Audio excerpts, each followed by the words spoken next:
አሁን ዱንያ ላይ ጥለነው የምንሄደው ዱንያ ለምን ጥለነው እንሄዳለን? ከኛ ጋር አብሮ እንዲቀበር እናድርግ። ወንድሜ እህቴዋ አሁን ያለው ሀብትሽ ጥለሽው ከምትሄጂ ካንቺ ጋር አብሮ ይቀበር።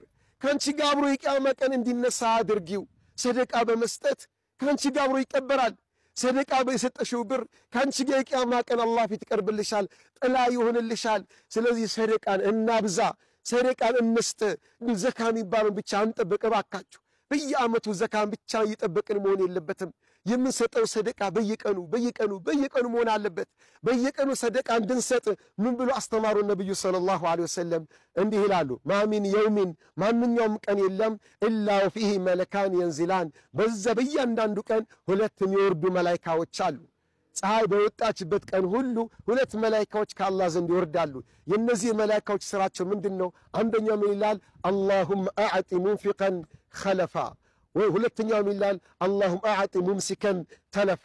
ያ አላህ ይላል፣ ያ አላህ ለሚሰጥ በቦታው ተካለት፣ ለሚሰጥ ሰው በቦታው ተካለት ያለ ዱዓ አድርጋል። ሁለተኛው ያ አላህ ንፉግ የሆነ ሰው ከልካይ የሆነ ሰው እጁ ቁምጥ እጁ የተሰበሰበን ሰው አጥፋበት፣ አውድምበት፣ በረካውን ከልክለው እንዳይጠቀምበት አድርገው ብለው ይረግሙታል ይሉናል ነብዩ ሰለላሁ ዐለይሂ ወሰለም። ዱዓ ከሚደረግለት እንሆን ዘንድ በየቀኑ ሰደቃ እንስጥ። ሰደቃ የሚባለው ነገር አካብድና እንመልከተው። ምን ያሉ ነብያችን ሰለላሁ ዐለይሂ ወሰለም? እተቁና ወለው በሽቅ ተምራ፣ የተምር ግማሽ እንኳን ቢሆን በመስጠት ራሳችሁን ከጀሃነም ጠብቁ አሉ። ሰደቃ መስጠት ከጀሃነም መጠበቂያ ነው። መጠኑሳ የተምር ግማሽ እንኳን ብትሆን ምናልባት ለተቀባዩ ብዙም ላይ ተቀመው ይችላል፣ ተቀባዩ ላይ ያገለግለው ይችላል። ሰጪው ግን ያገለግላል። እህቴዋ ወንድሜዋ ሰደቃ ስትሰጥ ተቀባዩን አትመልከት። ተቀባዩ ምን ታረግለታለች አትበል። የምትሰጠው ነገር ላንተ ይጠቅማል፣ ሰደቃው ላንተ ሰደቃ ይሆንልሃል። እሱ ጋር ሊጠቅመው ላይጠቅመው ይችላል። ዋናው ነገር አንተ መስጠትን ነው። መስጠትን ልምድ እናድርግ፣ እንስጥ። አንዳንድ ሰው ደግሞ ምን ይላል? ሰደቃ ስጡ ሲባል ልንሰጥ አላህ ይስጠና ይላል። ያኺ እንዲህ አይባልም። ይሄ አደብ ማጣት ነው። ልንሰጥ ይስጠን፣ በሰጠህ ስጥ። አላህ ከሰጠው ሰጥተሃል፣ ይስጠኝናል እሰጣለሁ ብለህ የምትለው ደግሞ የአላህ ከተናገረው ጋር እስላም ካስተማረው ጋር ተቃራኒ ነው። ምን አሉ ነቢያችን ሰለላሁ ዐለይሂ ወሰለም? አንፊቅ ዩንፈቅ ዐለይከ፣ ስጥ ይሰጥሃል ነው የተባለው። እኛ ጋር እንትን ገለበጥከውና ልንሰጥ ይስጠን፣ እሱ ይስጠን እንሰጣለን። ከአላህ ጋር ለምን የምትያያዘው? ሱብሃንአላህ እንፍራ። አላህ ከስጡ ያለው በምንድን ነው? ወአንፊቁ ሚማ ረዘቅናኩም፣ ከሰጠናችሁ ነገር ስጡ አሉ። 10 ሳንቲም አላህ የሰጠ ሰው 5 ሳንቲም ይስጥ፣ 1 ሳንቲም ይስጥ። 1 ዳቦ አላህ የሰጠ ሰው ሩቧን ይስጥ። 1 እንጀራ አላህ የሰጠ ሰው ግማሹ ሩቡን ይስጥ። አላህ ከሰጠ ነገር ስጥ ነው። ምንም ነገር ከሌለ ባዶ ከሆንክ ምትሰጠው ከሌለ በሌላ የሰደቃ አይነቶች አሉ።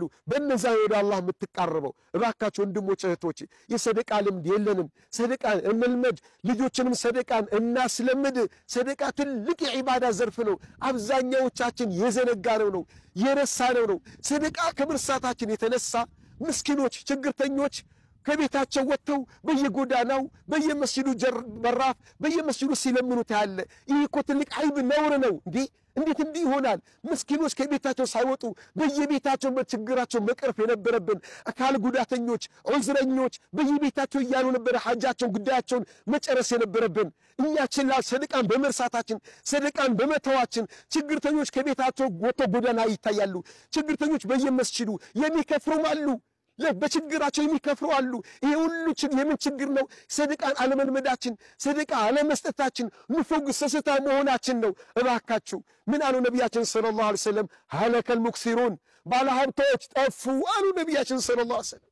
ሀለከል ሙክሲሩን፣ ባለሀብቶች ጠፉ፣ ብር ከማሪዎች ጠፉ፣ ብር ሰብሳቢዎች ጠፉ።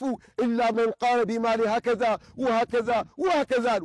በገንዘቡ ከፊትም ሰደቃ፣ በቀኝም በግራም ሰደቃ፣ በቀኝም ሰደቃ ከኋላም ሰደቃ የሰጠ ሲቀር ይላሉ። ውድ ወንድሜ ውድ እህቴዋ ሰደቃ ስትባል እኮ ለአንተው ነው ጥቅሙ። ተጠቃሚው አንተ ነህ። የዘላለሙ ዓለም ቤትን ትገነባለህ።